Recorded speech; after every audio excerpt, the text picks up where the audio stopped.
tecnologías que venían a cambiarnos la vida, a cambiar el mundo, pero nunca pasaba nada. Pero guarda, porque esos 20.000 millones de dispositivos IoT que se vaticinaban para el año 2020, quizás no sean parte de una exageración. Hay que tener cuidado porque esta predicción viene acompañada con tecnologías como la del 5G, que acaba de aparecer. Así que tenemos que estar muy pendientes. El IoT ya no es una promesa. Como ustedes bien saben, al principio el IoT era como esa tecnología de que todo el mundo sabe para qué es, pero en el fondo no estaba muy claro. Sí, todos sabíamos. Son cosas que se conectan entre sí, es el protocolo máquina con máquina, pero a la vuelta de la esquina no teníamos claro en qué lo íbamos a usar. Pero ya en el 2018 esto cambió. Ya el tema de las ciudades inteligentes copó los principales proyectos que se realizaron en el mundo.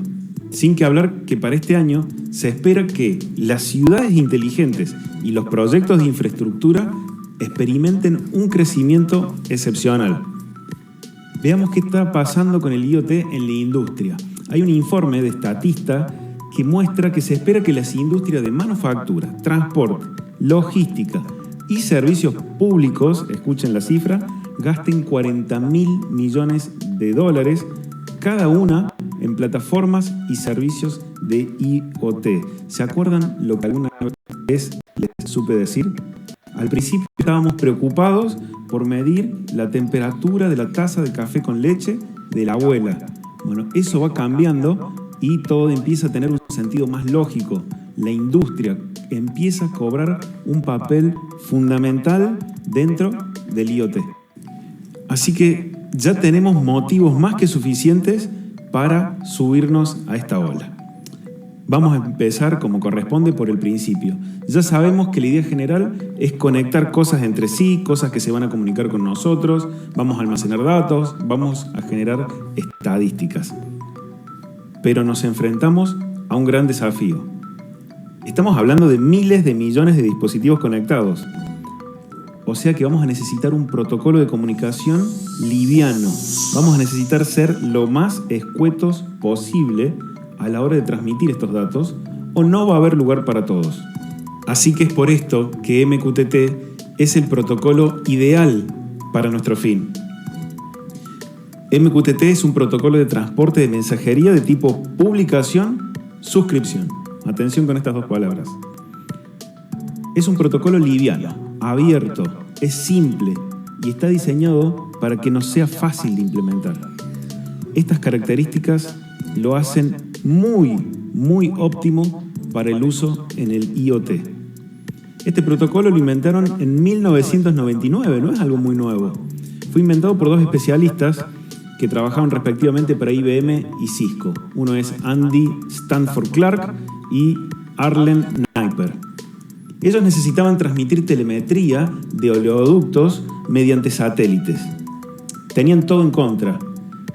El costo de las transmisiones de satélites, que es elevadísimo, y el ancho de banda de las transmisiones satelitales, que es muy bajo.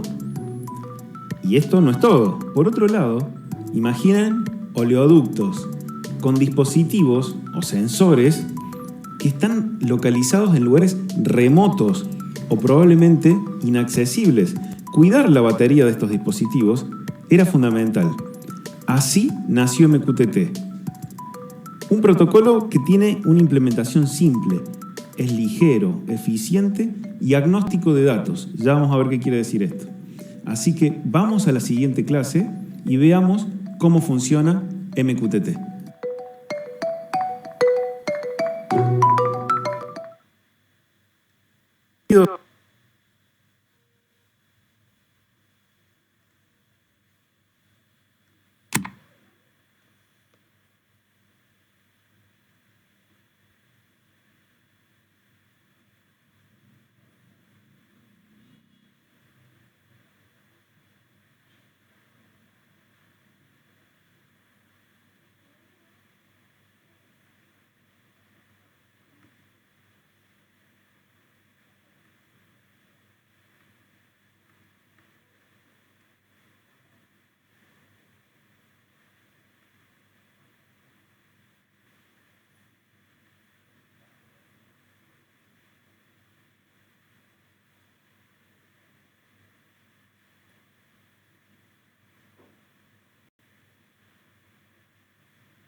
Ok, con ese video entonces se da una introducción, entonces a lo que es básicamente este protocolo de MQTT, que no es nada más que otro protocolo más de paso de mensajes.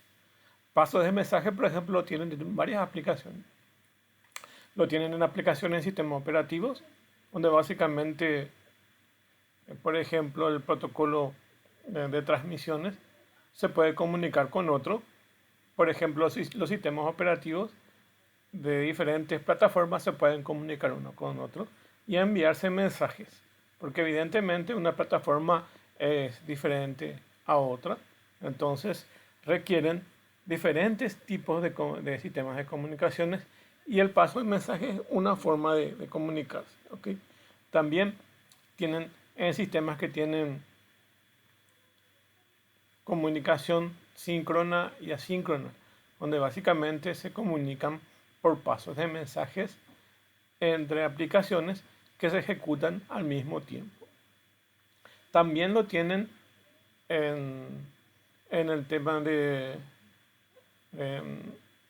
ejecuciones en paralelo y también lo tienen, por ejemplo, en la parte de programación, básicamente en programas así como Java o Java, que básicamente tienen sistemas de comunicaciones internas entre los bloques que se construyen dentro del sistema. Por ejemplo, Java es un lenguaje orientado a objetos y cada objeto o cada clase que se crea, entonces se comunica con otra. ¿Y cómo se comunica con otra? A través de mensajes. ¿Ok? O también el mismo sistema de la interfaz Windows o del sistema operativo Windows. Generalmente, cuando se crea una ventana, el sistema operativo envía mensajes a la aplicación, por ejemplo, abrir ventana, minimizar ventana, maximizar ventana, cerrar ventana, son todos mensajes que se envían. ¿Ok? Entonces, el MQTT es un sistema más que nos permite trabajar con mensajes o pasos de mensajes. Y se usa o se usó inicialmente en los sistemas de telemetría. Como vieron en el video, básicamente inició su trabajo por la investigación que hicieron estas personas en cuanto a proveer un entorno liviano donde se pasa solo mensajes y la tasa o el ancho de banda es pequeño. ¿Okay? Y donde se usa más, se usa en el Internet de las cosas o en el tema de ciudades inteligentes. Entonces, ¿quién creó el MQTT? Al final, como sucede en casi todas las tecnologías, surgió por la necesidad. ¿Okay? Los ingenieros Andy Stanford, Clark de IBM y Arlen Nipper de Eurotech fueron los creadores de ese protocolo, como pudieron ver en el video.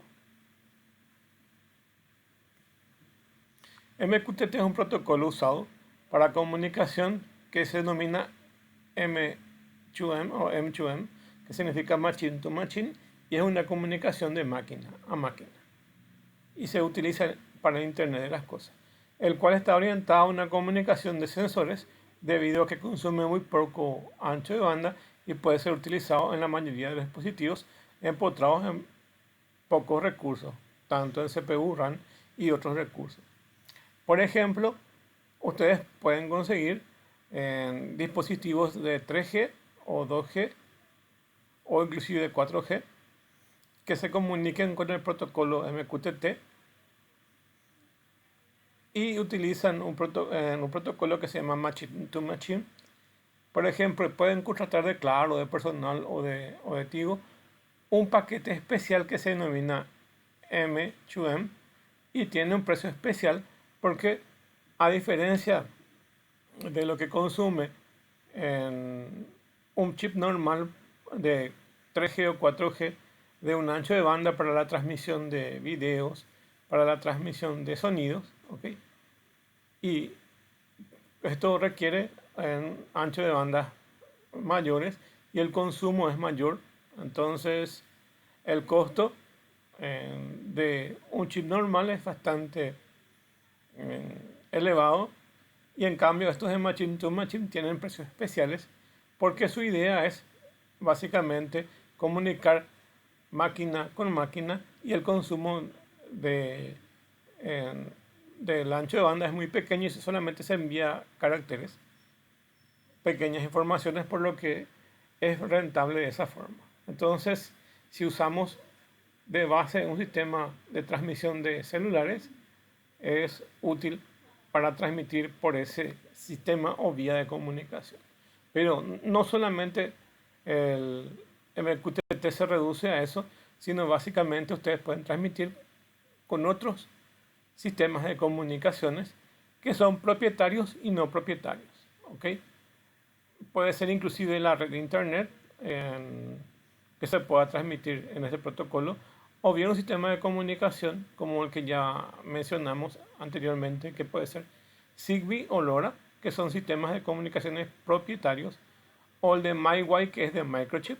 Entonces, cualquiera de estos dispositivos puede albergar el protocolo MQTT. Inclusive con una Raspberry Pi se puede conectar el MQTT. Entonces, lo más importante es que es un protocolo abierto y que se puede utilizar. Inclusive en una Raspberry Pi podemos tener instalado en una intranet o bien en una conexión a internet. ¿Ok? Entonces, solo depende de un sistema de comunicaciones, y este protocolo va por encima transmitiendo la información.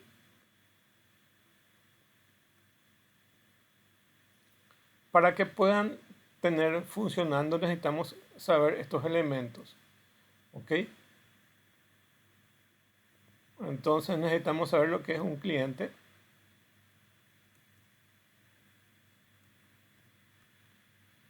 lo que es un broker y lo que son los tópicos. ¿Ok? Los clientes en MQTT son los recolectores o los divulgadores, que básicamente son los que consumen la información. Entonces, los clientes son los que consumen la información.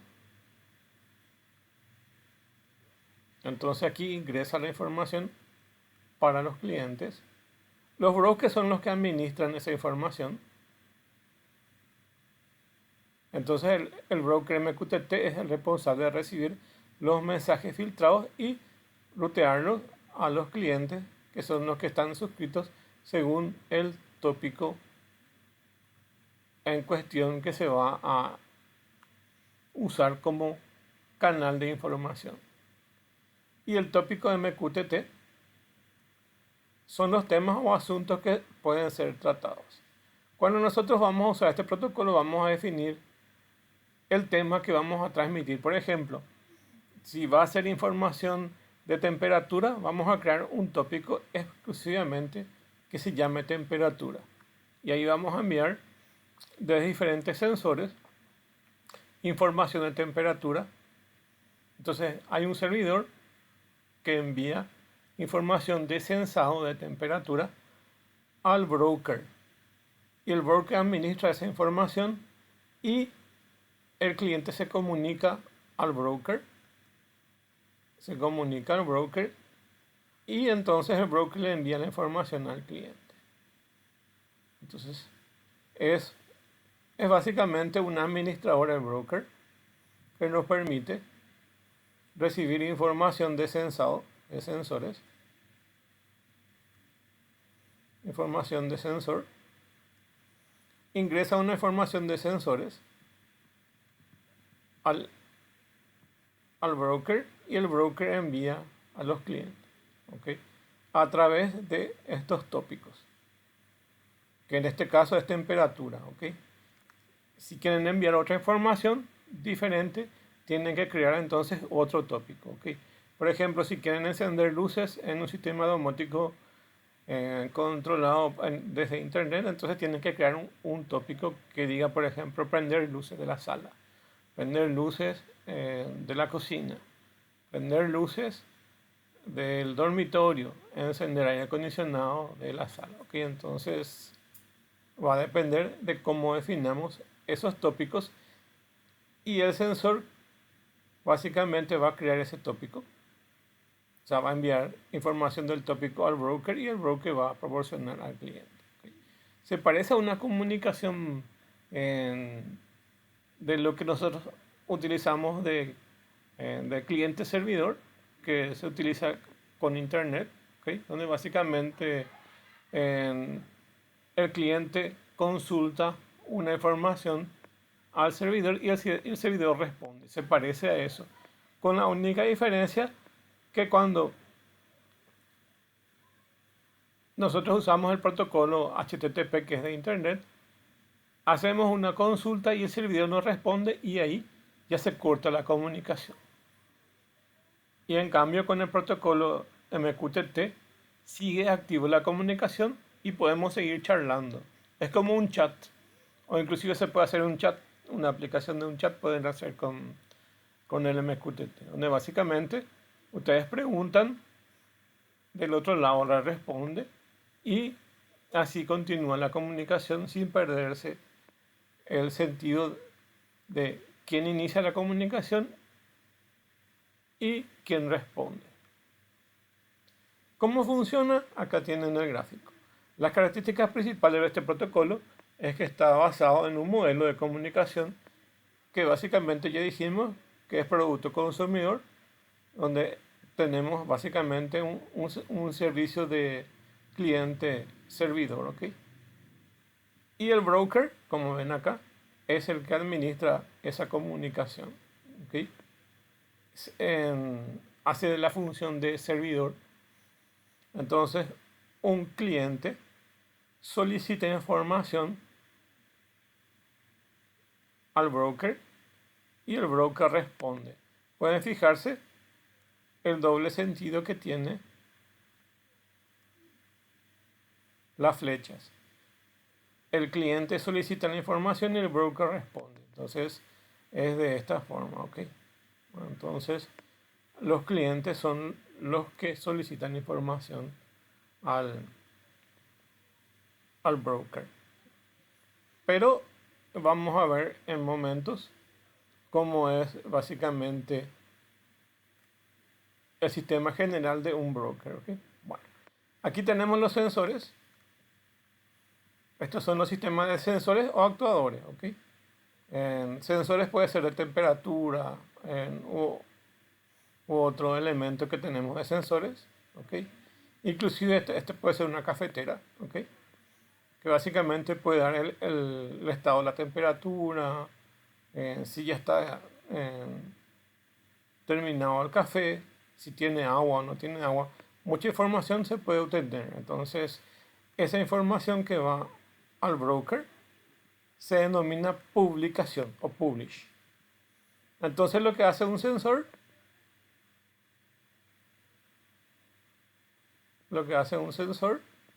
entonces, es publicar. Publica esa información o ese tópico al broker. Entonces aquí va a publicar un tópico de temperatura, aquí va a publicar en el estado del agua, aquí puede provocar también de temperatura. Entonces los sistemas de sensado básicamente van a publicar un tema. ¿Ok? Y el servidor va a proporcionar esa información al cliente. Y lo que va a hacer el cliente se va a suscribir. Entonces el cliente se suscribe para recibir esa información. Y acá lo más importante es que el tópico, en este caso, es temperatura.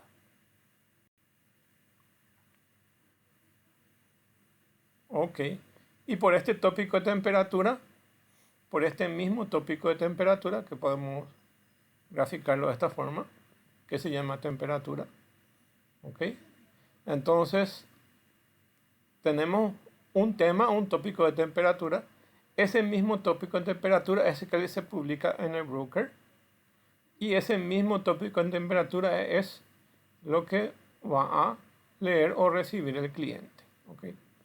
Entonces, por ejemplo, puede ser un tópico de temperatura, Eh, puede ser de tiempo, estado de tiempo en Asunción o en Paraguay. Entonces hay un tópico de temperatura, otro estado del tiempo, eh, otro de nivel de vientos. Imagínense la cantidad de información.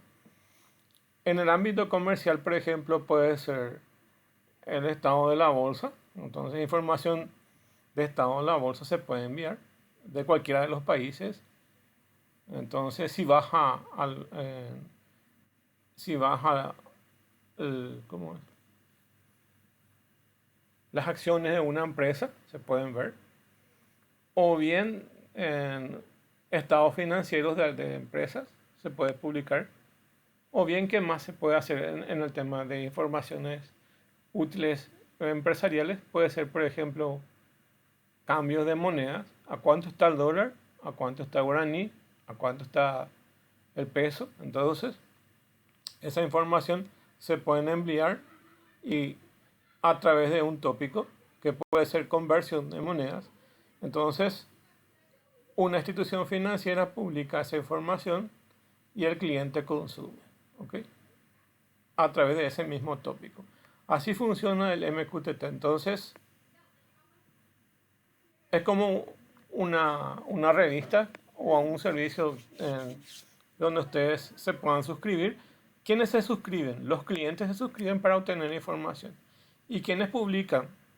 Los dueños de la revista. Entonces, más o menos sería eso. ¿Okay? ¿Y qué se publica? Un tema.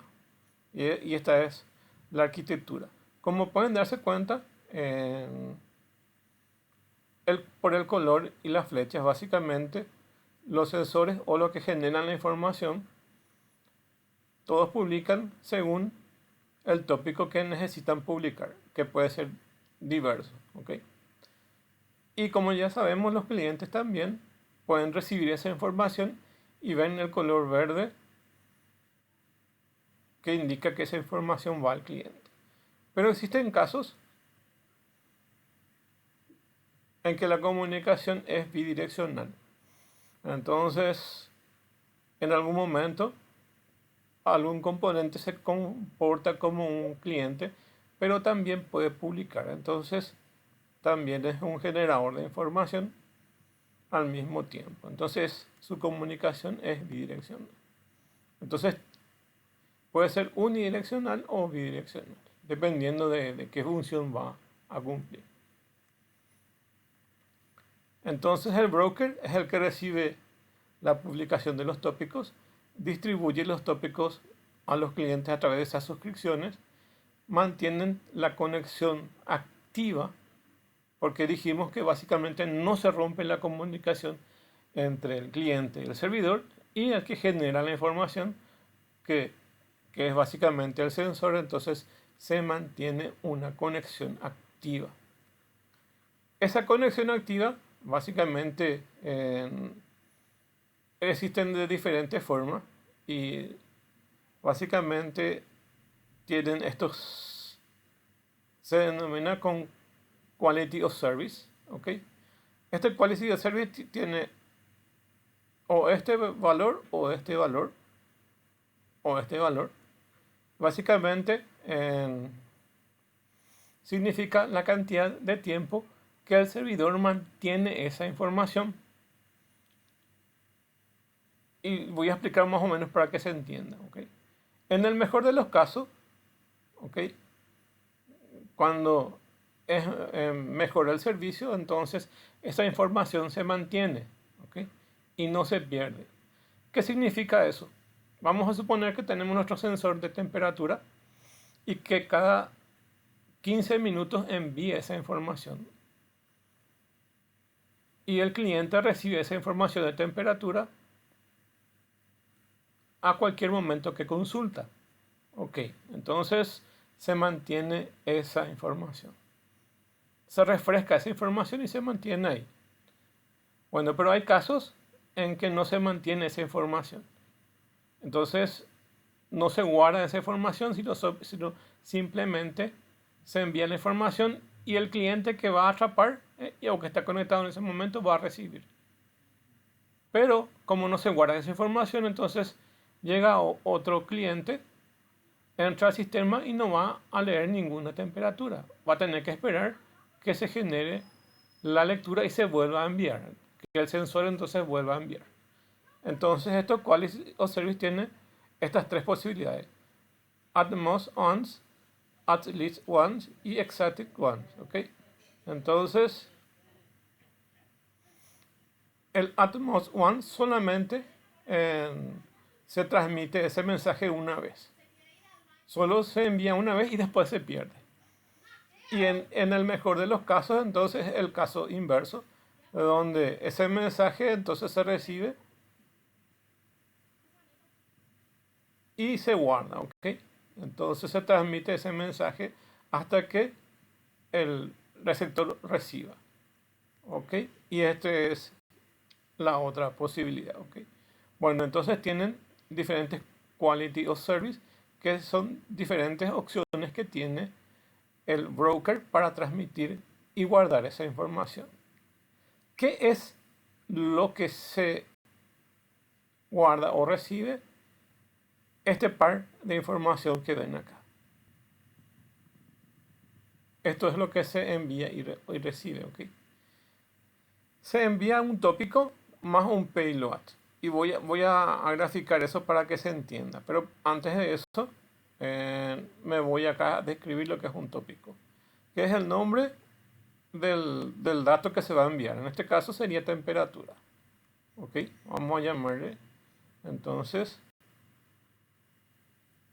que nuestro tópico sea de temperatura. Y el payload es un valor que envía cualquier sensor. Supónganse un valor de 40. Valor de 40, valor de 50, cualquier valor posible, ¿ok? Eso es lo que se envía entonces.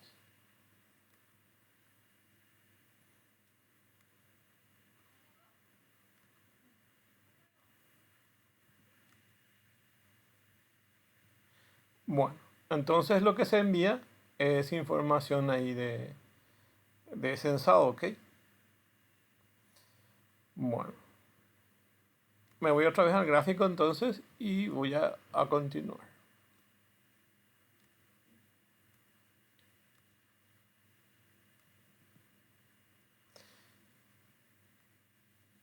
Bueno, entonces el par de elementos que se envía básicamente es que es el mensaje que corresponde a un tópico más su payload. Ejemplo, un sensor básicamente está leyendo la temperatura ambiente de una piscina y básicamente vamos a suponer entonces esto. Nuestro tópico se llama temperatura, ¿ok?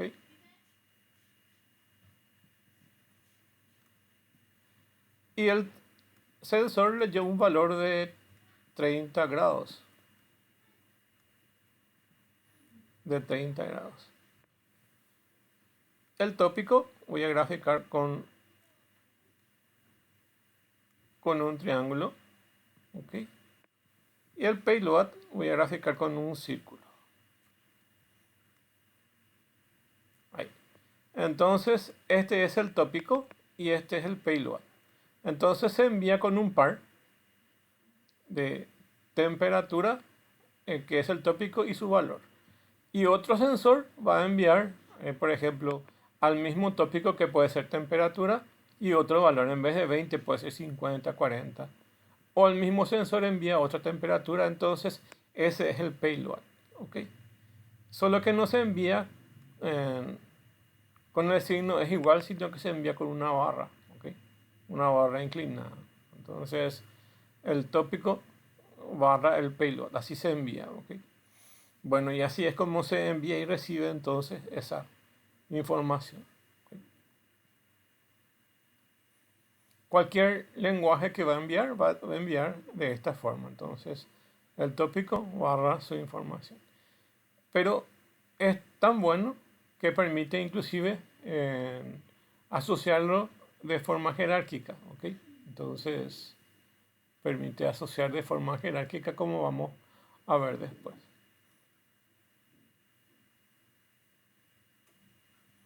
Entonces, lo que hace el cliente es suscribirse.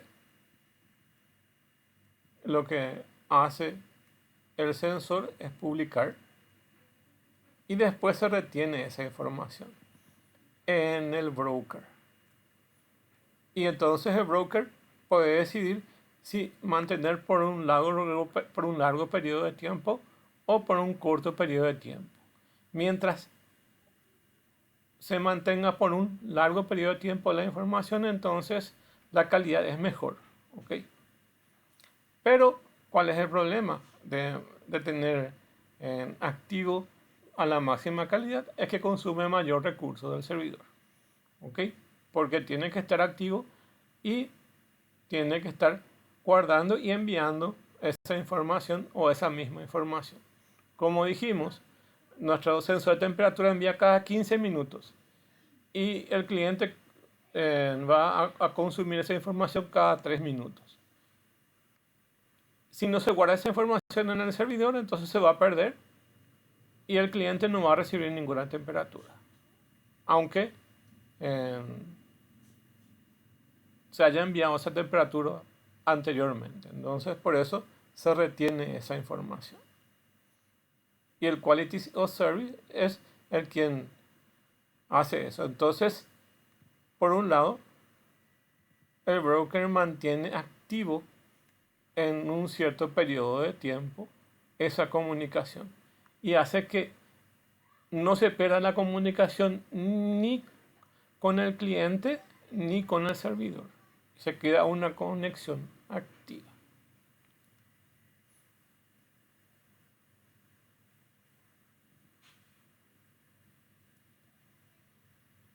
Bueno, y acá tienen otro gráfico donde les muestra lo mismo. Entonces, un sensor es el que publica esa información y a través de esa publicación de esa información, el cliente puede conectarse al broker, que es nuestro servidor, y tomar esa información.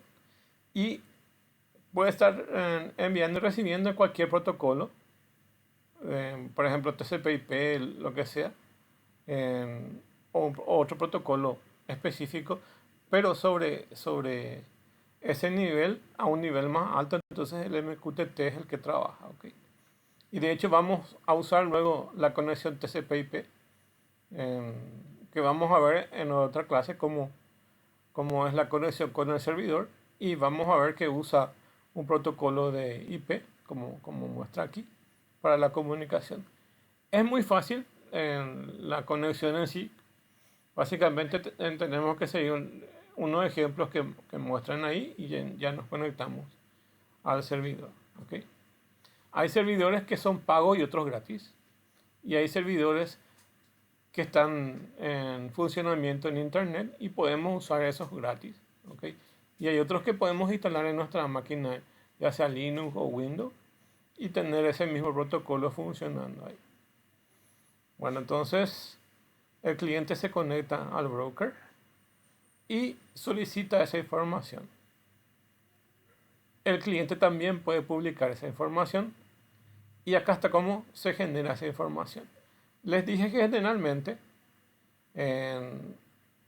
básicamente, en la diapositiva anterior decía que básicamente tenía el tópico y el payload. ¿Okay? Esto que ven aquí, básicamente, se hace de forma jerárquica. Host, Office, Grade, y este es el tópico. El tópico es temperatura. Y el payload es este valor que ven acá. Es el valor de esa temperatura. ¿Ok? Y esto es muy útil porque, por ejemplo, si ustedes tienen un sistema de domótica, pueden decir, por ejemplo, edificio tanto, piso tanto, habitación tanto, y lo van a ir separando de forma jerárquica. Imagínense que tenga, por ejemplo, en todo el edificio sistemas domóticos, ¿ok? Y en todo el edificio ustedes pueden controlar los valores de temperatura de todos los aire acondicionados, o en una fábrica, en un centro comercial, y pueden decir, por ejemplo, supermercado uno barra dirección tanto y van separando por bloques y entonces van a tener en forma jerárquica. O pueden decir edificio uno, apartamento uno, cochera, ¿ok? Luces, barra luces, que es su tópico. Y ahí pueden tener dos valores, prendido o apagado. Entonces, ese es el payload, prendido y apagado. Luces es su tópico. Y toda esta parte que ven acá de forma jerárquica, ustedes pueden darles nombre a lo que quieran segmentar. Porque o si no va a ser muy difícil poder detectar qué sensor es o qué cosa es lo que están prendiendo o apagando, ¿ok? En un sistema de domótica. Muy útil su forma de poder ordenar. Entonces lo ven de forma jerárquica.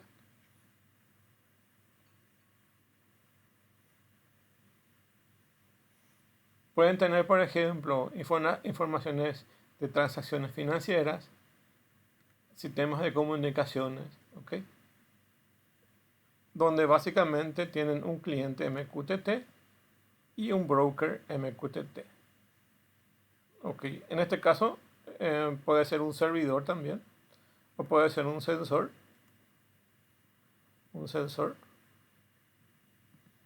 donde el sensor publica esa información al broker y el cliente consume esa información a través de una suscripción.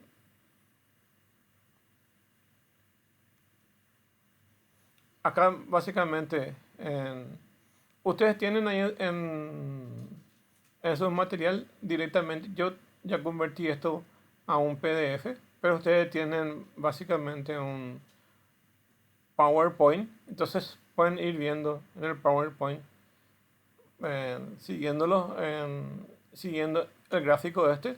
Acá está todo solapado, pero pueden ver ahí en el gráfico cómo sería un sistema de comunicaciones como ya lo que estábamos viendo. Que entonces el cliente solicita una información, se va al broker, el broker busca esa información a través de un sensor y entonces ese sensor publica esa información y el cliente se suscribe para obtener. Entonces acá tienen una representación de qué es lo que hace. Pueden ver después cuando bajen el material. Como yo ya convertí a PDF para poder generar esta presentación, entonces aquí no se puede ver bien, ¿ok? Pero la idea es lo que le estoy dando aquí de ejemplo, ¿ok? Ven acá cómo tienen los tópicos, los datos que se envían. Bueno, resumiendo, entonces, este es un buen ejemplo de cómo haríamos nosotros en la vida práctica la comunicación para que podamos obtener esa información o enviar esa información, tanto desde el punto de vista sensor o cliente, que es el que recibe esa información. Como dijimos, el sensor publica esa información al broker y el cliente recibe esa información o solicita esa información al broker, pero para que pueda recibir esa información se tiene que suscribir. Y una vez que se suscribe, entonces obtiene esa información. Como dijimos, entonces, es el formato. ¿Okay? Es tan útil esta forma porque nos permite generar de forma jerárquica la información. ¿Okay? Y tiene dos partes. Tiene básicamente esta forma jerárquica que ven aquí. Y este sería el tópico. A través de un tópico nosotros vamos a comunicarnos. Existe un lenguaje por el cual el cliente y el servidor se comunican, ¿ok?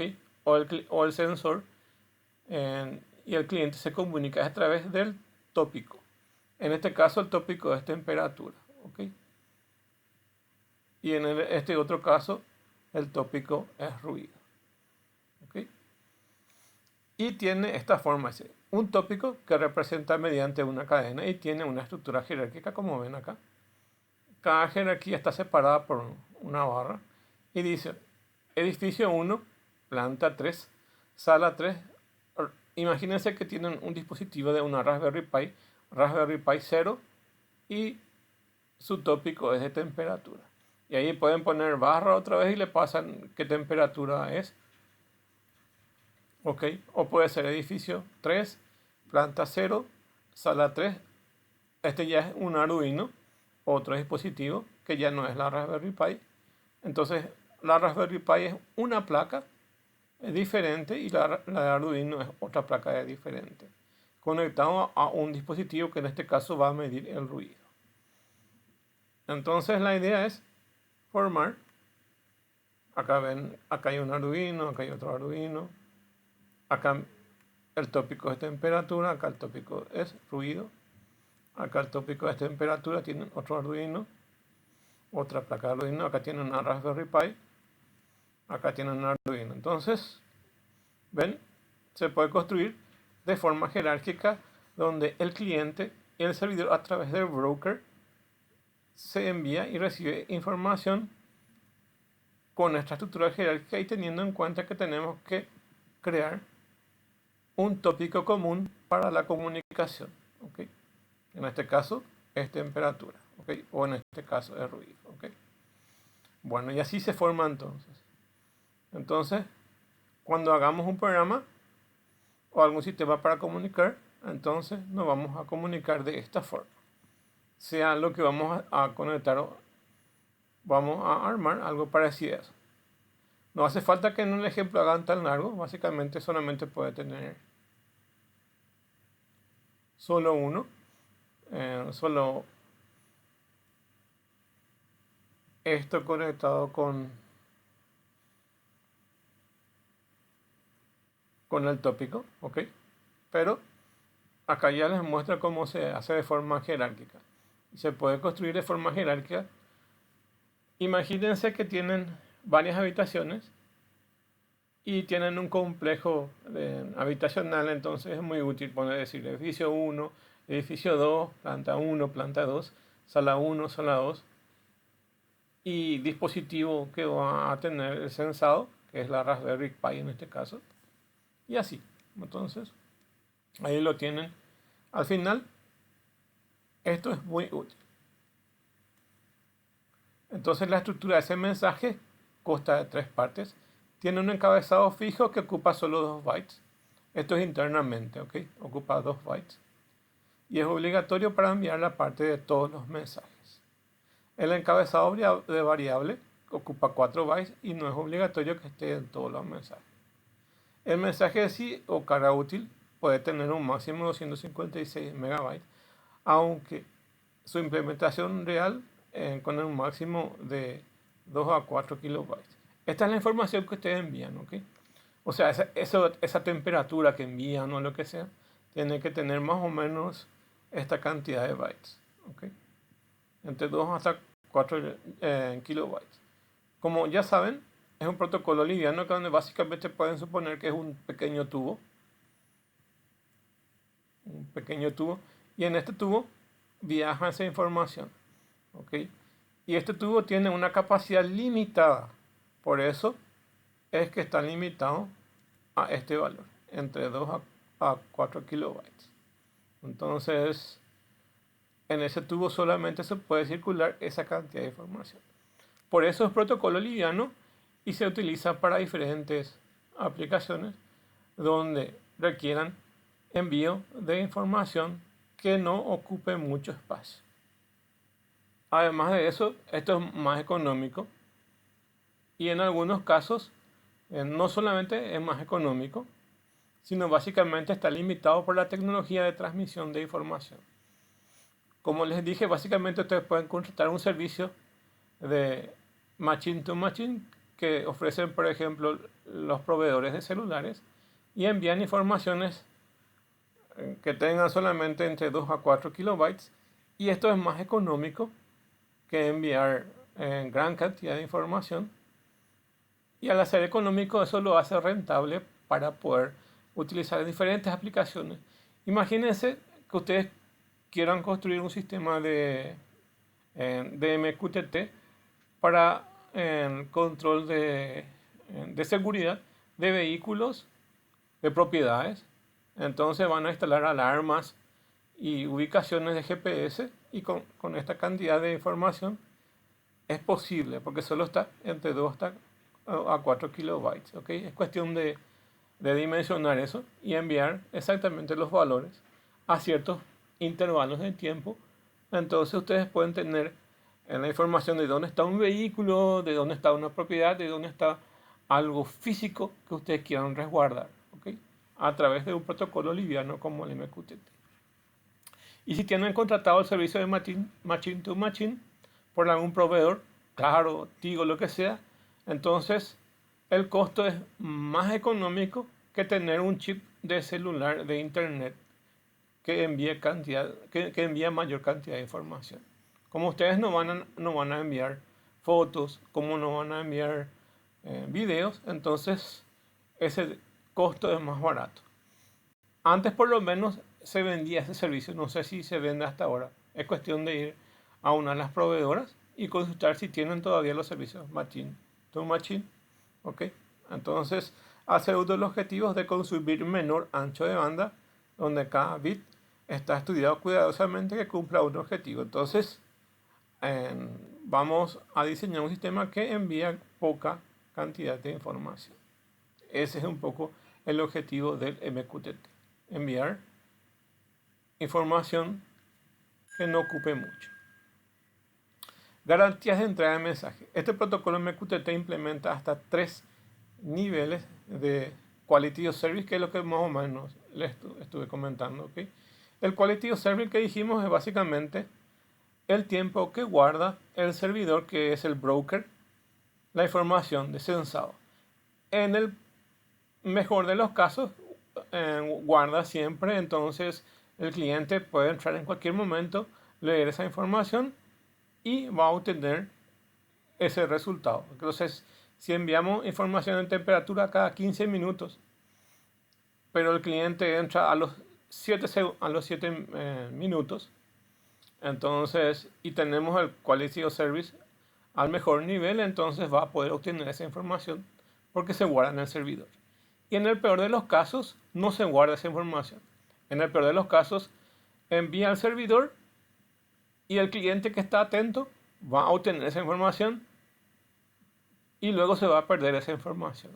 ¿Ok? Ese es en el peor de los casos. ¿Por qué se coloca 3 niveles? Porque acuérdense que guardar cierta cantidad de información y mantener activo eso y enviar y reenviar a diferentes clientes, esa información consume más recursos. Dependiendo de la capacidad en sí que se tenga, entonces vamos a limitar nuestro Quality of Service o vamos a ponerlo a un sistema full para que siempre guarde. Bueno, les leo entonces. El protocolo MQTT implementa hasta 3 niveles de Quality of Service para garantizar los mensajes que son entregados de forma correcta a los nodos. Cuanto más alto es el nivel, más fiable es la transmisión, pero también supone mayor consumo de ancho de banda o de mayor latencia. Mayor latencia porque estaba pendiente, imagínense, estaba pendiente que los clientes puedan o no tomar esa información. Entonces, es como una espiral que básicamente el sistema guarda esa información hasta que un cliente pueda tomar esa información. Entonces, en algún momento el cliente va a tomar esa información y va a llevar. Ok, entonces queda en un sistema latente eso, enviando la misma información y refrescando esa información a todo momento. ¿Qué es lo que importa en este protocolo para el sistema de Internet de las Cosas? El sistema de Internet de las Cosas es básicamente lo que nosotros llamaríamos domótica o un sistema de comunicaciones, porque básicamente el sistema de Internet de las Cosas es conectar diferentes tipos de dispositivos a una red que simula ser Internet o a la misma red de Internet.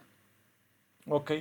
Entonces el Internet de las Cosas es básicamente un sistema de comunicaciones donde diferentes dispositivos pueden interactuar de forma inteligente.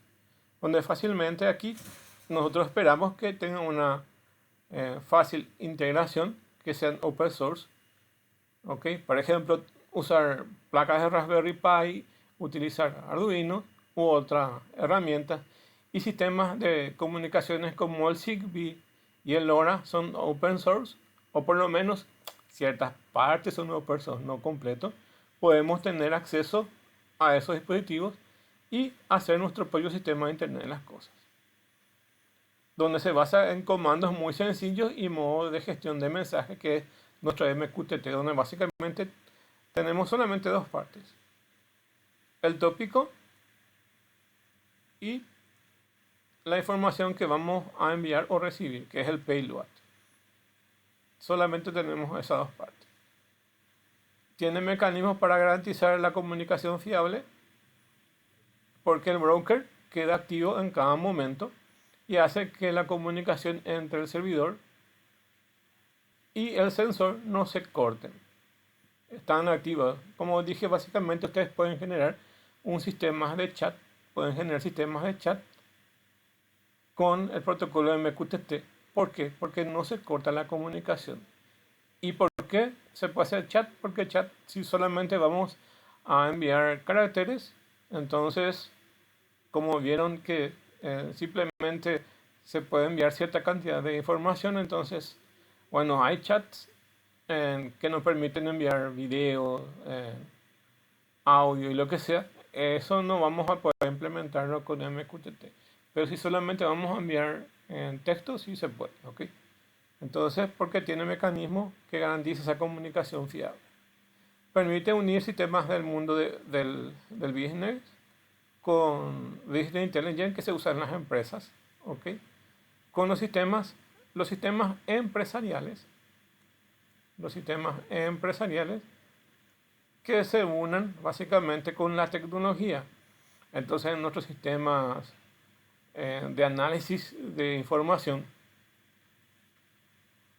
por ejemplo, la cantidad de ventas, los productos que vendemos, la contabilidad, toda esa información empresarial se puede juntar básicamente con los sistemas de comunicaciones, que es el machine to machine, que ya estuvimos viendo que básicamente es enviar información a diferentes dispositivos o recibir información de diferentes dispositivos, ya sea en un sistema de Internet de las cosas o una red inteligente o una red privada que nosotros armemos, con informaciones a gran escala, especialmente en los países más desarrollados, que se utiliza el Big Data o Big Data, donde básicamente la información de negocio se une con los sistemas de comunicaciones y los sistemas de manejo de gran cantidad de información.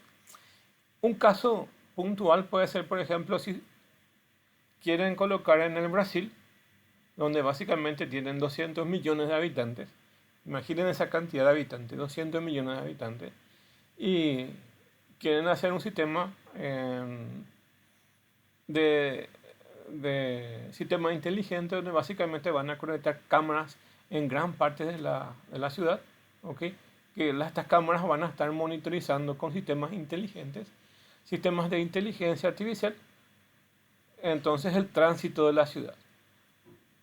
Además de los sistemas de Business Intelligence que integra las informaciones empresariales, los sistemas de machine to machine son los que permiten enviar información de un punto a otro. Pero ¿dónde se guarda esa información? Se guarda en estos sistemas de Big Data, donde básicamente se guardan diferentes informaciones para albergar grandes bases de datos y que nos puedan permitir el análisis de si hay accidentes, si quién tuvo la culpa, si en un auto pasó luz roja, información de video y toma de fotos del número de chapa, del análisis de eso. Entonces, todo se integra a través de estos dispositivos, ¿ok? Básicamente lo que queremos entender es que se puede usar MQTT para un sistema de transmisión, pero estos sistemas de transmisión se van a guardar en otros sistemas y van a colaborar. O sea, se puede guardar en grandes bases de datos y pueden colaborar inclusive con información que se utiliza en las empresas. Por ejemplo, estas informaciones se pueden transmitir a través del protocolo M2M utilizando el MQTT. y se guarda en las municipalidades en sus sistemas de Big Data. ¿Ok? Entonces ahí se conjuga un poco las tecnologías de comunicaciones, los negocios empresariales y las grandes bases de datos.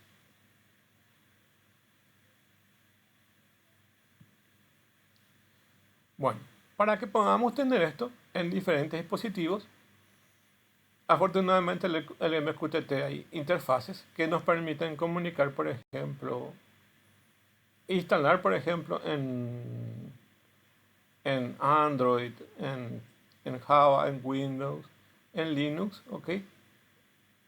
Un broker MQTT, por ejemplo, ¿ok? Y a través de un Arduino podemos hacer un sensor y podemos usar diferentes lenguajes que soporta el MQTT, ¿ok?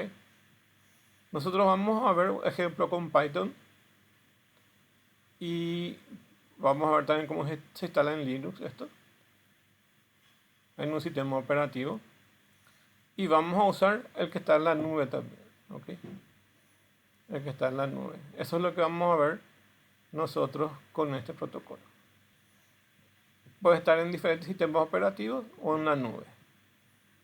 El broker. Y nosotros podemos programar como clientes o como sensores con Python. ¿Ok? Y esto es lo que va a ir a consultar el broker que está en estos sistemas operativos. Es bidireccional porque básicamente puede ser sensor que envía información y cliente que toma esa información a través de placas Arduino, Raspberry Pi o una computadora y diferentes tipos de lenguajes. Eso es lo que nos permite. Y MQTT hay versiones gratis y hay versiones que son pagas, ¿ok?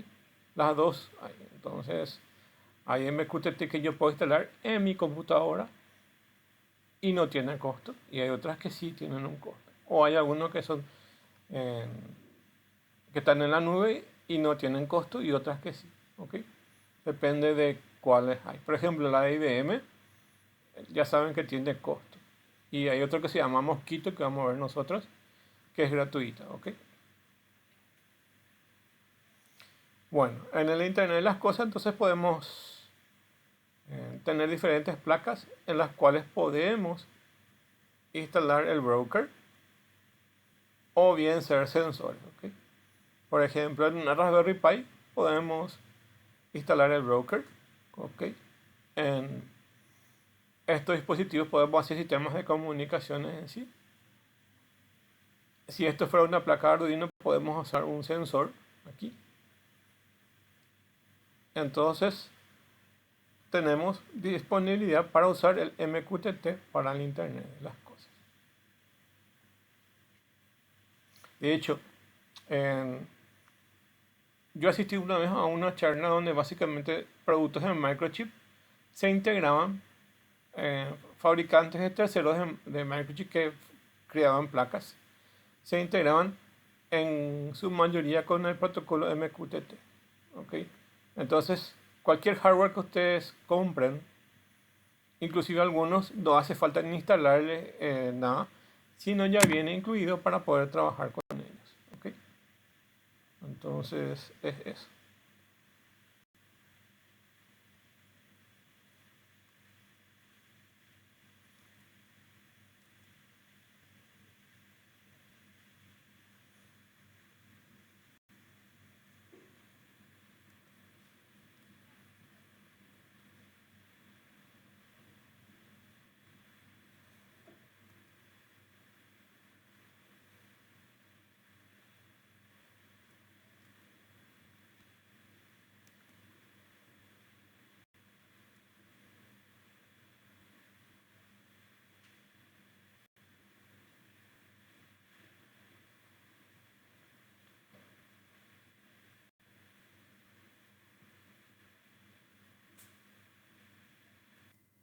Continuando entonces, ahí podemos ver que básicamente se pueden comunicar estos sistemas. ¿Ok?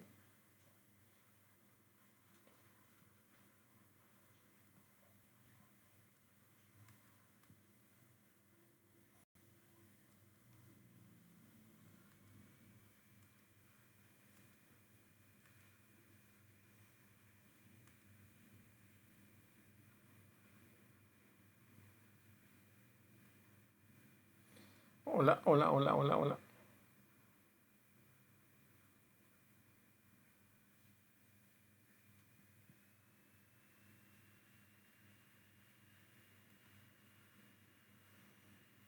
También puede estar conectados a sistemas eh, de sonido o de cualquier otro sistema. En este caso ven que puede ser un microcontrolador, un Arduino, puede ser un micro, un Arduino o otra placa, ¿ok? O una Raspberry Pi. Todo esto entonces son sistemas de microcontroladores que nos permiten usar el MQTT.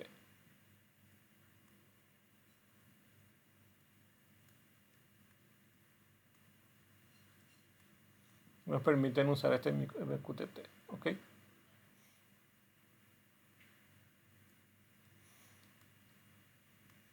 Y ven, hay diferentes cosas que se pueden ir haciendo, ¿ok?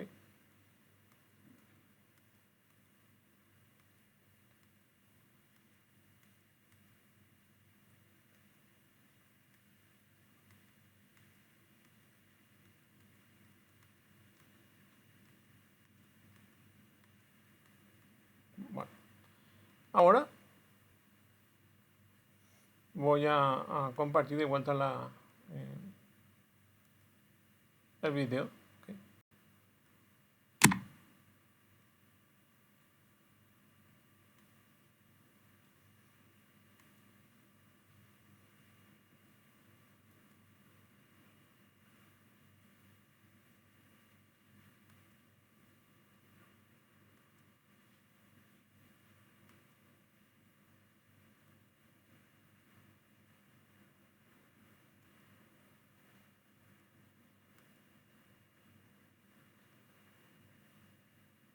Bienvenidos a una nueva clase. Miren, esta casita ahora la tengo acá abajo. Es lo único que cambia, pero básicamente es lo mismo y se va a poder trabajar igual. Bueno, muchísimas gracias. Sigamos adelante.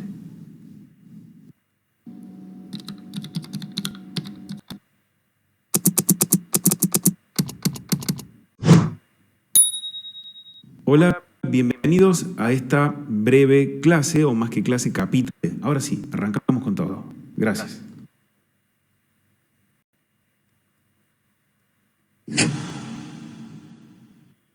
Bienvenidos a un nuevo capítulo de este curso. Vamos a ver ahora sobre placas Arduino. Como sabrán, en este curso vamos a usar esta placa que es un Arduino Uno. Deben ustedes saber que Arduino Uno es lo que consideramos una placa de inicio. Es una de las placas más básicas que tiene la plataforma de desarrollo Arduino, pero no por esto son menos potentes. Todas las placas Arduino están basadas o giran en torno a microcontroladores. En este caso, el centro de Arduino Uno es el microcontrolador Atmega 328. Pero veamos un poco más en detalle qué es un microcontrolador. Y vamos a decirlo de una manera muy general, que es una computadora de muy baja potencia, pero dedicada a aplicaciones muy específicas. Estos microcontroladores pueden hacer diversas tareas, pueden llevar cuentas, hacer cálculos simples y no tan simples también. Pueden comunicarse con nosotros, pueden censar, pueden actuar, pueden comunicarse con otros microcontroladores. Y la plataforma Arduino viene a acercarnos de una manera fácil y sencilla la programación, el desarrollo de prototipos. En el pasado, esto no era así.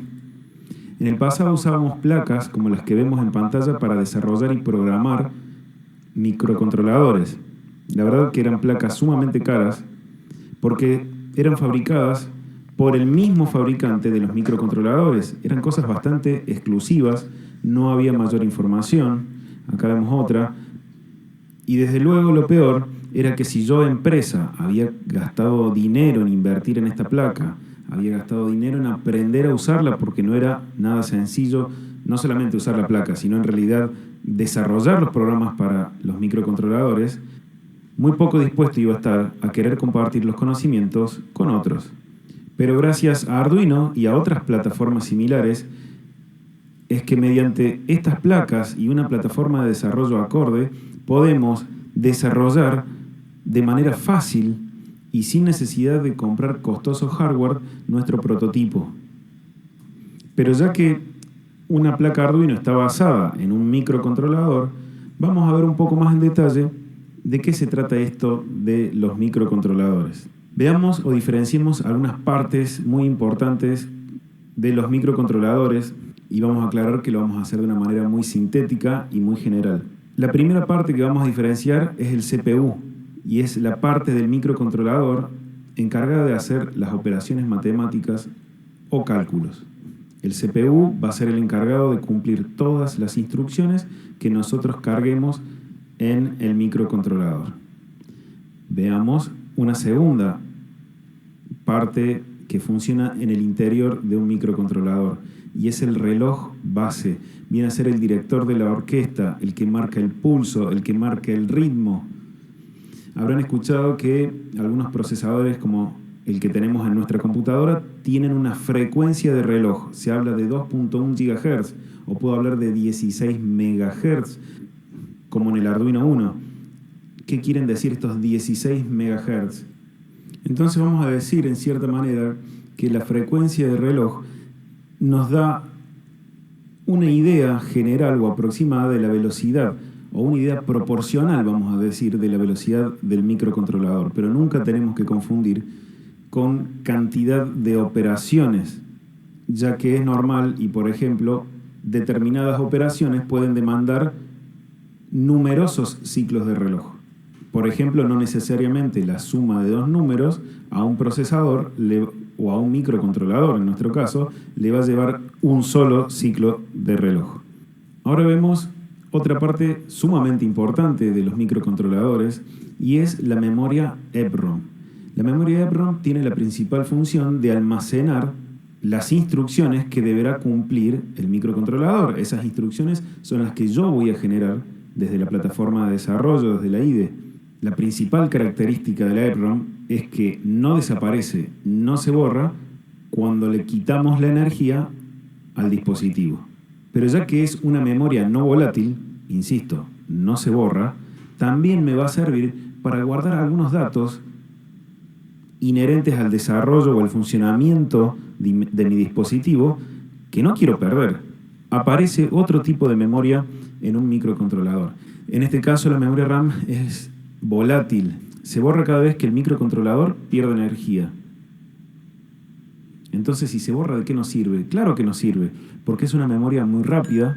Podemos escribirla y borrarla cuantas veces queramos. Decíamos, en la RAM grabo datos que no se van a guardar para siempre. ¿De qué me va a servir esto?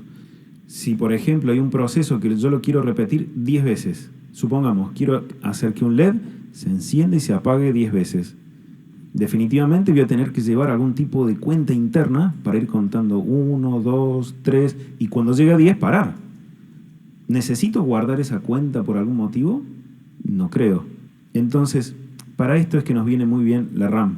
Para redondear y cerrar correctamente esta sección, en la RAM vamos a almacenar y procesar todas las variables de uso cotidiano de nuestra aplicación. Y por último tenemos los puertos. Podemos decir que los puertos son cada uno de estos pines o de estas patitas que tiene el microcontrolador. En definitiva, los puertos son el medio de comunicación que tiene el microcontrolador para sacar o para recibir información. Por eso decimos que un puerto puede ser de entrada o de salida, dependiendo de si está recibiendo o emitiendo información. Esa información puede ser digital. En el caso de un puerto de salida digital, solo va a poder representar un 1 o un 0. ¿Pero cómo lo representa? Vamos a decir que tenemos un 1 cuando ese pin se encuentra en un estado alto, o lo que es lo mismo, cuando ese pin tenga una tensión de 5 voltios. Vamos a decir que tiene un 0 cuando está en un estado bajo, o lo que es lo mismo, cuando ese pin esté en 0 voltios. Cuando hablamos de puertos de entrada pasa lo mismo. Cuando un pin está sensando de que tenemos 0 voltios, el microcontrolador lo entiende como un 0 o como un estado bajo. Cuando ese puerto digital está sensando que hay 5 voltios, eso el microcontrolador lo interpreta como un 1. Como te había dicho, también hay puertos analógicos. Son capaces de reproducir una tensión analógica. Cuando decimos analógica, nos referimos a que puede representar valores distintos del 0 o del 5 voltios. Puede poner, por ejemplo, 2,3 voltios, puede generar una tensión de 4,3, de 0,1, muchísimos valores, no voy a decir infinito porque no sería correcto, pero sí una gran cantidad de valores entre el 0 y el 5 en el caso de un Arduino Uno. Algo que no señalé hasta ahora es que en el Atmega 328 o en el Arduino Uno, la mayoría de los puertos son multifunción, o sea que pueden ser puertos digitales, al mismo tiempo analógicos y al mismo tiempo con funciones especiales, como puertos de comunicación. En este caso, estos dos pines que están aquí, el 2 y el 3, o es lo mismo llamarlo el RXD y el TXD, configuran un puerto serial, van a funcionar como un transmisor o receptor de datos y sirven para que nosotros nos comuniquemos con el Arduino, sirven para que el Arduino se comunique con otro Arduino quizás. Otro caso es el puerto SPI, es un puerto de comunicación especial serial que ya vamos a ver más adelante. Bueno, no quiero ser más extenso en esto, ya tenemos una idea general de qué es nuestra placa Arduino Uno, para qué nos va a servir y cómo está conformado el corazón, el microcontrolador Atmega 328.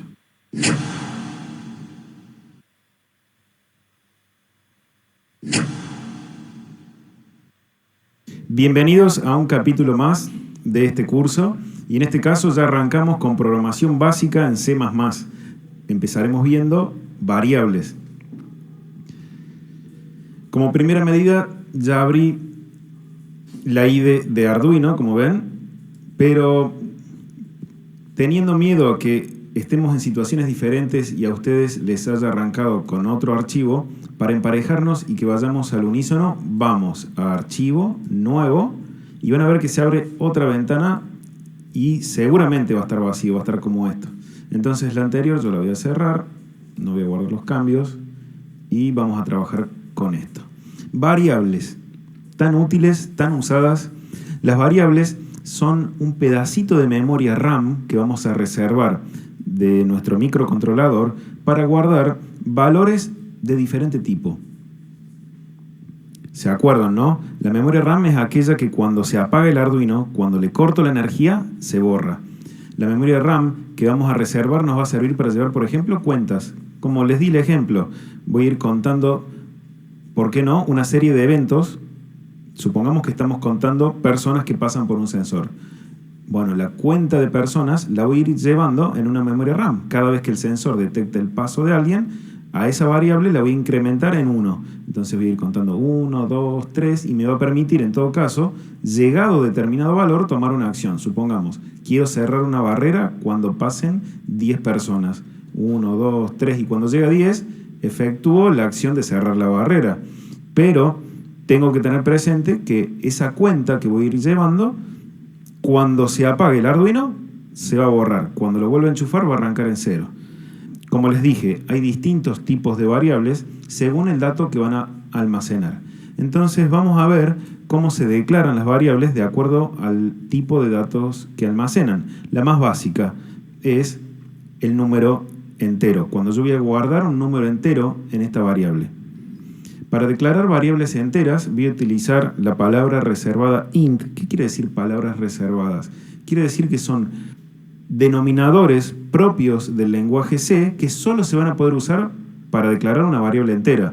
Yo no voy a poder usar la palabra int para otra cosa que no sea esto. De hecho, si lo hago, el sistema no me lo va a permitir. Luego, yo le voy a dar un nombre a esa variable. Ese nombre puede ser cualquier cosa. Puede ser una letra, puede ser una palabra, la palabra número. Desde luego que yo les voy a recomendar que siempre elijamos nombres de variable acordes a lo que van a guardar.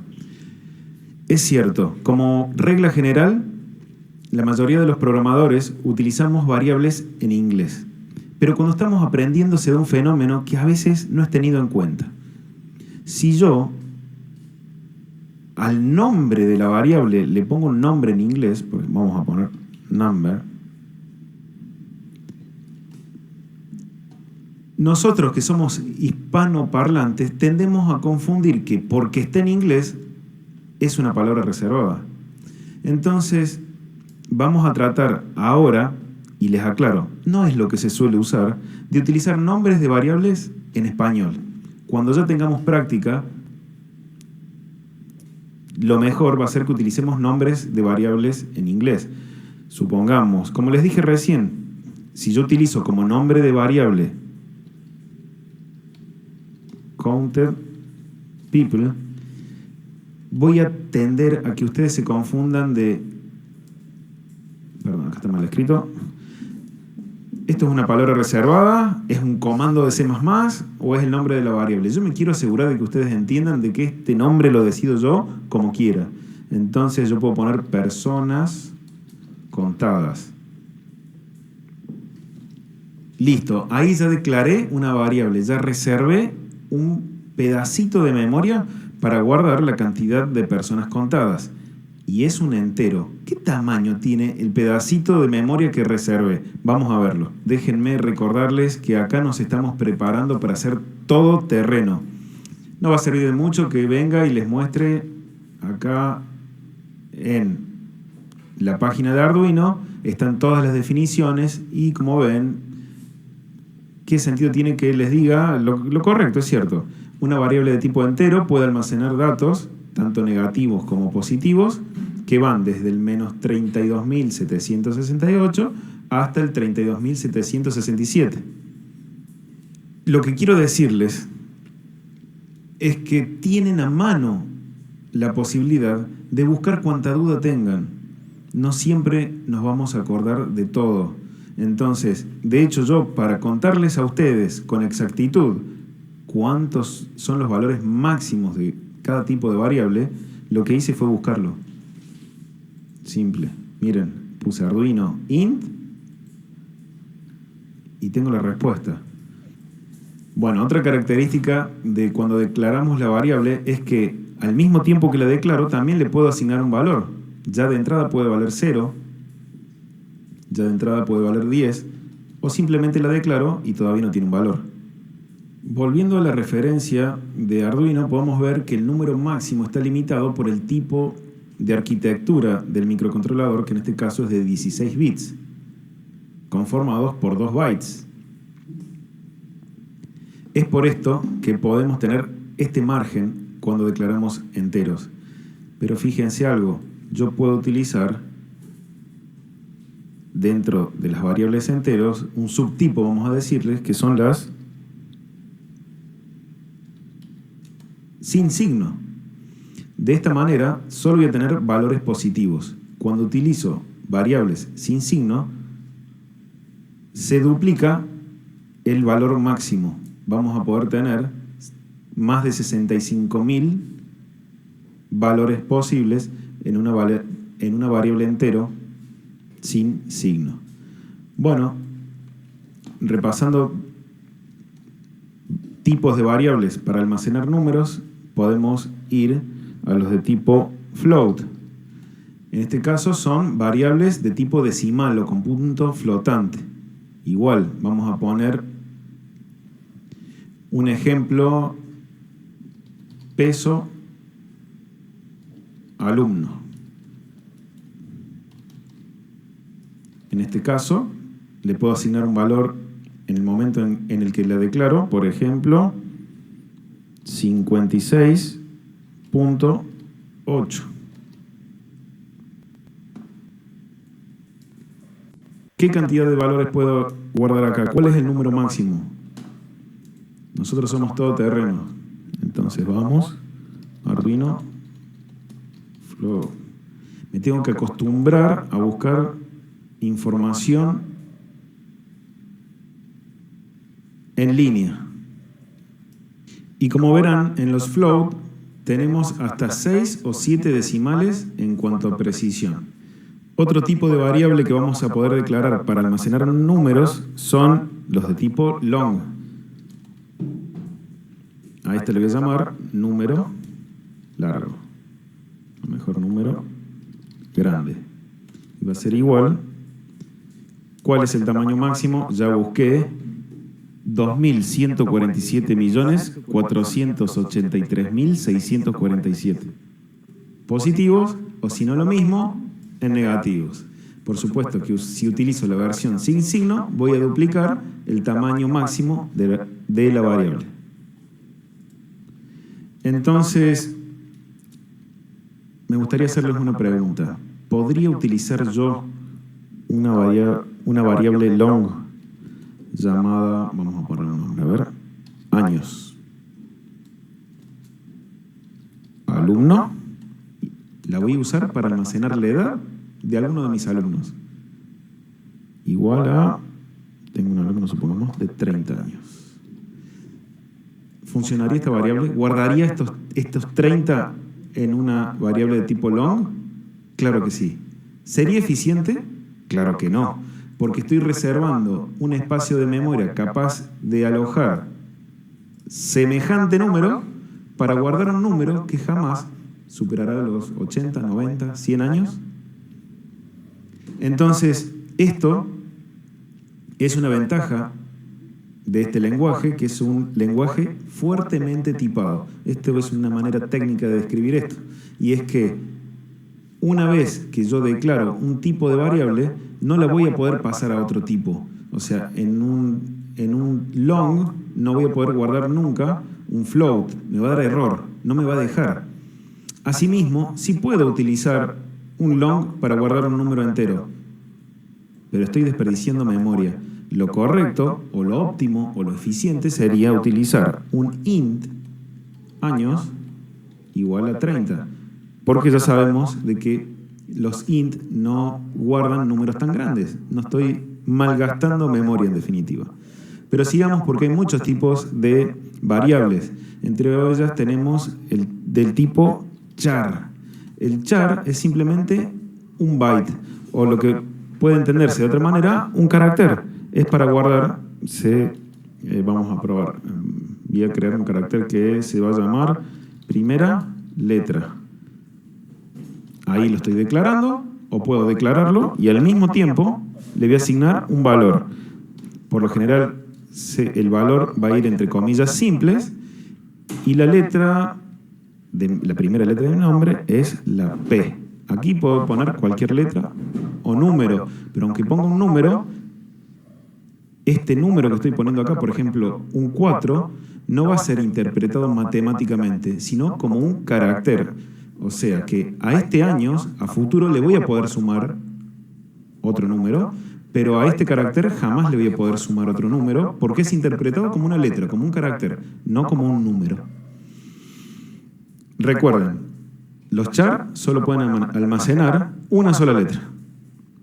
Más adelante vamos a ver que hay un tipo de variable que son los arrays, que pueden ser combinados con cualquiera de estas variables. Y a grandes rasgos, un array es una pila o una cantidad determinada de variables. Es una variable de variables. Entonces, cuando quiero grabar o almacenar en una variable una oración, lo que se hace es un array de chars. O sea, son muchos chars, unos al lado del otro, por así entenderlo. Pero de momento vamos a dejar los arrays para más adelante. Bueno, y ahora vamos a ver una clase. Clase es el término, pero lo vamos a usar como si fueran variables. Sí o sí necesitamos avanzar un poco más para entrar en detalle, así que por ahora le vamos a decir variables. Pero a ciencia cierta es una clase, que son los strings. Empieza con mayúscula. String, vamos a decir, por ejemplo, oración.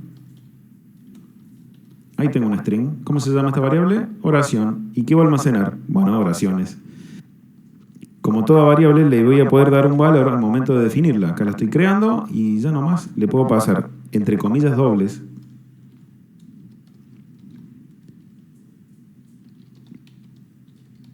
bienvenidos. Puedo crear otro string. Saludo. Hola, buen día. Y ya por último vamos a ver el tipo de variable booleana. Se declara de la siguiente manera, con la palabra reservada bool.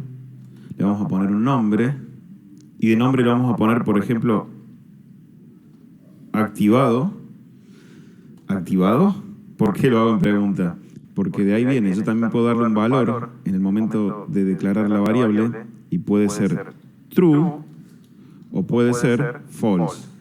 ¿Esto qué quiere decir? Las variables booleanas solo pueden contener dos valores, o verdadero o falso, o 1 o 0, o alto o bajo.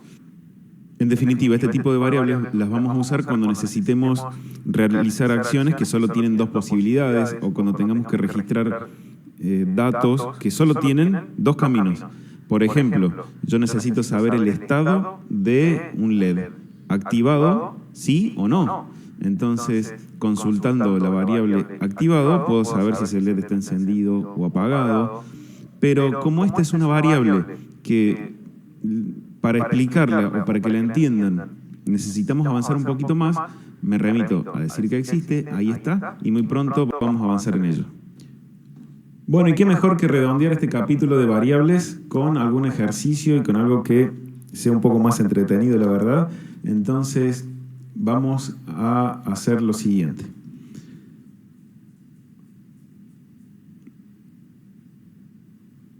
Vamos a declarar una variable.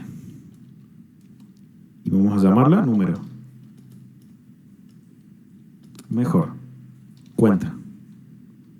Igual a 0. Arranca valiendo 0. Y acá vemos que tenemos dos pedazos de código bien definidos. Más adelante vamos a ver que en realidad estas son funciones, pero por ahora vamos a decir que tenemos una parte de código llamada setup, y el setup es lo que vamos a encontrar dentro de estas dos llaves. Fíjense que si me paro en esta llave, el ID es como que me marca la de abajo, diciéndome que lo que está acá adentro va a ser el setup. Y tenemos otra que se llama loop. Van a ser las líneas de código que yo ponga en esta parte.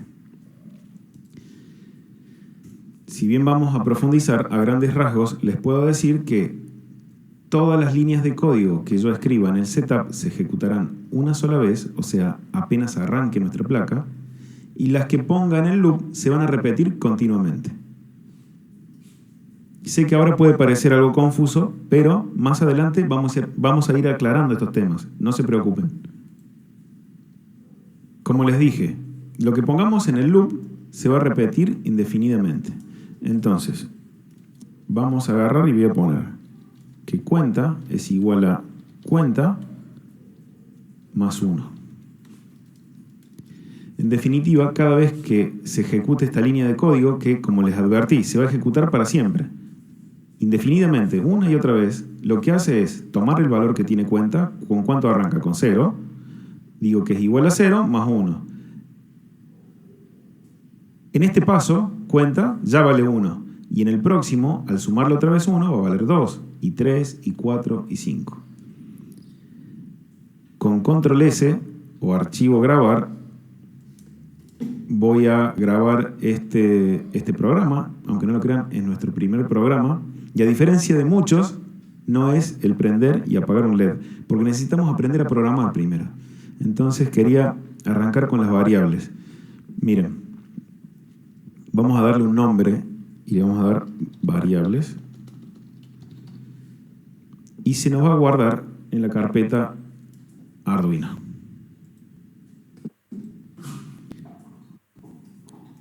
Le doy grabar y como ven, ya nuestro programa tiene nombre.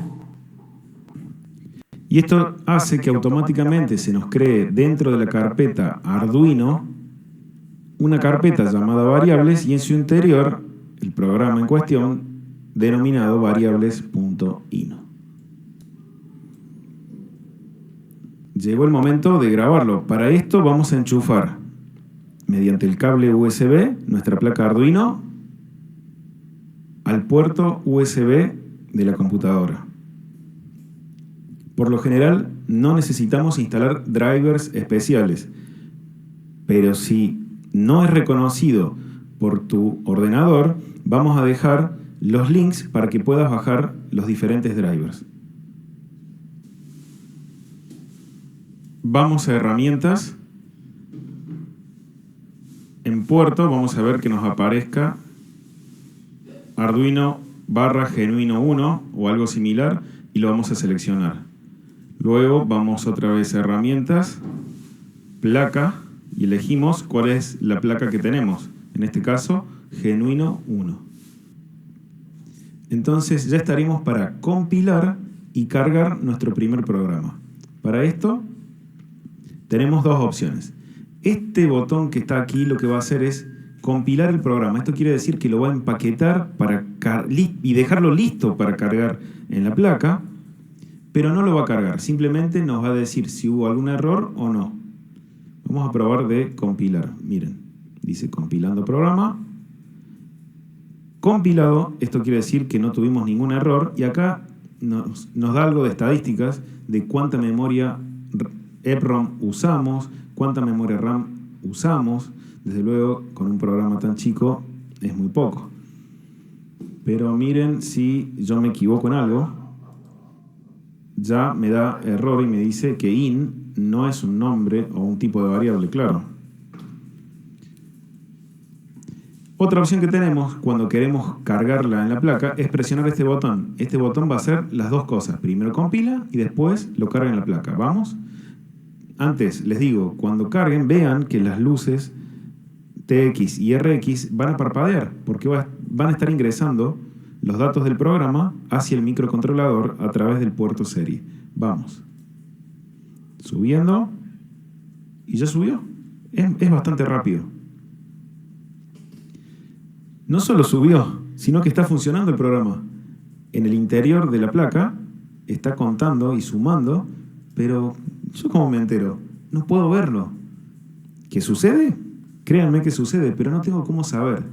Y por eso es que vamos a utilizar una manera para poder ver cómo aumentan esos datos. Entonces lo que vamos a hacer es sacar el valor de cuenta por el puerto serial, lo vamos a sacar en definitiva por el puerto USB y lo vamos a ver en lo que se llama monitor serial. Bueno, para hacer esto lo que vamos a hacer es en el setup, o sea, esto va a ser código que se va a ejecutar una sola vez. Esto es muy útil, lo vamos a usar siempre, porque en todo momento vamos a necesitar ver qué pasa adentro del microcontrolador. Entonces vamos a declarar el puerto serial y se hace de la siguiente manera: serial.begin y vamos a poner la velocidad en la que vamos a trabajar este puerto. Vamos a elegir una baja velocidad, aunque a ciencia cierta el Arduino 1 es tan noble que puede andar a lo que se considera una alta velocidad, que son 115.200 baudios. Pero vamos a poner una velocidad muy lenta, que a nosotros nos recontra sobra. Serial begin 9600. Punto y coma. Esto es un buen detalle que no les dije. Todas las líneas en C++ van a terminar siempre en punto y coma. Todas las instrucciones. Paso seguido, vamos a imprimir por pantalla un mensaje. Para hacer esto vamos a usar serial.print ln. ln lo voy a usar cuando quiero que me deje un salto de línea, que me genere un nuevo renglón para imprimir esto. Si no tuviera el ln, va a ir imprimiendo en la pantalla oraciones al lado de la otra, o sea, diferentes caracteres uno al lado del otro. En cambio, con print ln lo que hace es imprime la oración que yo quiero, deja un renglón, imprime otra, deja un renglón. Bueno, pero igual ya lo vamos a practicar, no se preocupen. Print ln, entre comillas. ¿Por qué entre comillas? Porque como habíamos visto antes, todas o todos, mejor dicho, los strings o cadenas de texto u oraciones van entre comillas dobles. Práctica con Arduino. Luego de los paréntesis, vengo con punto y coma. Bien. Seteo la velocidad. Una buena práctica que podemos tomar es de hacer que el Arduino espere un ratito antes de empezar a imprimir por serial, luego de hacerlo arrancar. Recuerden, con esta línea yo lo que hago es pongo en marcha o arranco la interfase serial de la placa Arduino. Pero es bueno dejarle un pequeño lapso para darle tiempo que esto suceda antes de empezar a usarlo. Entonces, para generar este delay o este tiempo de espera, utilizamos una función llamada delay. Y entre paréntesis tengo que pasarle un entero. Ese entero va a representar la cantidad de milisegundos. Entendamos que con 1000 milisegundos hago un segundo, que quiero que espere sin hacer nada el Arduino. Vamos a darle tiempo. La verdad es que con 100 milisegundos alcanza y sobra para que arranque el puerto serial. Voy a imprimir esta oración y luego el programa va a entrar en el loop. Recuerden, esto se va a ejecutar una sola vez y luego empieza a repetirse esto. Entonces lo que quiero hacer yo ahora es ir viendo el valor que tiene cuenta mientras se va ejecutando nuestro programa. Para esto vamos a hacer lo siguiente. Serial.println y entre paréntesis voy a pasar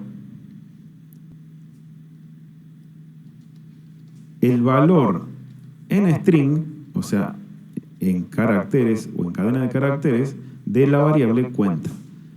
Un momento, sé que acá ustedes esperaban de que yo pusiera directamente cuenta. Sí, si bien puede andar, pero nos tenemos que acostumbrar a que cuenta es un entero. Pero esta función para imprimir espera que le pasemos caracteres. Entonces lo correcto es convertir primero el número entero en un carácter, o si es un número largo o grande, que sea una cadena de caracteres. Para convertir un entero a caracteres es muy fácil. Con la función string y entre paréntesis voy a pasar la variable cuenta. ¿Por qué tengo dos paréntesis al final? No, vamos a aclarar. Este paréntesis de acá está cerrando este. Y este de acá está cerrando con este. Bueno, vamos a prolijar un poco esto. Listo, dará error. Bueno, tengo todo bien. Y procedemos a cargarlo. Listo, se está cargando y ya lo tenemos corriendo en el Arduino. ¿Cómo hacemos para ver lo que está saliendo por el puerto serial? Vamos a herramientas y vamos a monitor serie. De inmediato se ha abierto y como ven están corriendo números pero a una velocidad increíble. Yo voy a presionar el botón reset. Miren. Pasó algo tan rápido que no lo pude ver. ¿Qué está pasando acá? Bueno, vamos a analizar un poco. En primer lugar, después de imprimir este string, a mí me gustaría generar otro delay como para tener tiempo de verlo, porque en cuanto se ejecuta esto, empieza el loop y no me deja verlo. Entonces vamos a generar un delay de 2 segundos. Y lo que está sucediendo ya, se darán cuenta, es que este loop se ejecuta tan rápido de que prácticamente no me deja ver los números. Entonces yo puedo generar entre impresión e impresión un delay. Lo vamos a hacer de 1 segundo. Perfecto. Grabo de nuevo.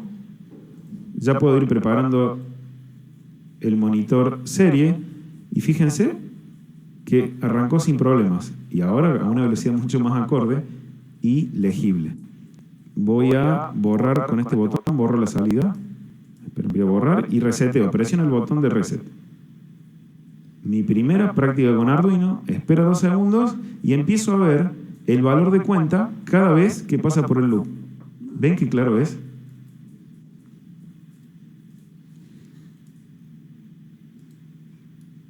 Vamos a mejorar un poquito esto. Vamos a crear una variable de tipo string que va a ser igual, que le voy a llamar saludo y va a ser igual a hola alumnos. Perfecto. Entonces yo acá lo que voy a hacer es reemplazar esta oración por saludo. Ahora voy a presionar este botón para que vean que compila y graba todo al unísono, salvo que haya un error, por supuesto. ¿Vamos? Fíjense que imprimió hola alumnos cuando se ejecutó esta línea. ¿Por qué imprimió hola alumnos? Y porque le estoy pidiendo que imprima una variable, no la tengo que convertir a string. ¿Por qué? Porque ya es una string y yo había grabado el valor hola alumnos. Las variables también pueden ser modificadas a lo largo del programa. Después de los 2 segundos de espera, yo voy a decir que saludo es igual ahora a adiós alumnos. Punto y coma. Ahora voy a decir que nuevamente imprima saludo. ¿Qué estoy haciendo? Copiando y pegando. Es una excelente práctica de todo programador. Reciclamos código, no escribimos todo. Debemos saber copiar y pegar porque necesitamos avanzar y hacerlo rápido. Bueno, vamos a grabar.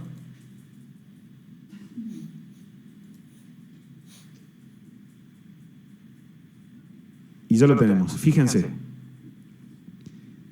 Dijo hola alumnos, porque imprimió el saludo, que ya tenía el valor hola alumnos. Y en segundo lugar, dijo adiós alumnos. ¿Por qué? Porque después de esperar 2 segundos, yo dije que ahora saludo va a ser igual a adiós alumnos y luego imprimir la variable para poder conocer su nuevo valor. Desde luego, después caemos en el loop y se empieza a repetir la impresión de la variable cuenta. Y ya como final para esta edición vamos a hacer lo siguiente y es contarles de que yo puedo mejorar esta parte poniendo un string, por ejemplo, diciendo el valor de cuenta es, vamos a ponerle una rayita y un signo de mayor para que quede un poco más lindo, y esto se llama concatenar strings. Como a cuenta yo lo transformo en string con esta función, lo que yo tengo acá es un string o cadena de texto, una oración.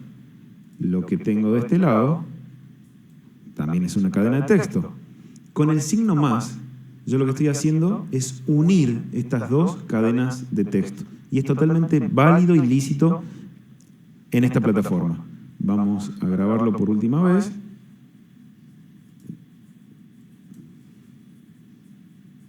Hola alumnos, cambio el valor, adiós alumnos, y miren que ahora sale bastante mejor, ¿no? Bueno, vamos a hacerle un espacio para completarlo aún más. Grabamos. Y vemos que ya sale de manera correcta. Bueno, muchísimas gracias por este intenso capítulo que hemos tenido. Vamos a seguir avanzando, no se preocupen. Y bueno, nos vemos la próxima.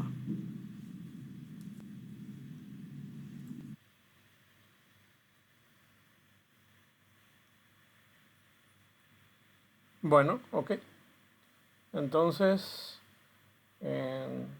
la idea un poco era mostrarles la introducción a MQTT y también hacer una introducción de lo que vamos a ir viendo con la placa de Arduino, ¿ok?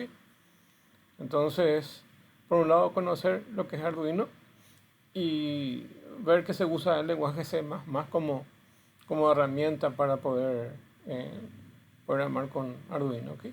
Vamos a ir viendo de vuelta eso en lo que va de otras clases, ¿ok? Vamos a entrar en el tema de microcontroladores y luego vamos a pasar con Arduino Y luego vamos a ver en otros microcontroladores y vamos a ver otras herramientas, ¿ok?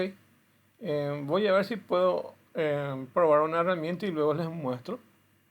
Todavía no les quiero adelantar porque quiero probar primero la herramienta, ¿ok? Y si me funciona esa herramienta les voy a mostrar para poder trabajar de forma online con esa herramienta y que puedan hacer algunos ejercicios con esa herramienta, ¿ok? Bueno, desde mi parte, ¿ok? Entonces, muchas gracias.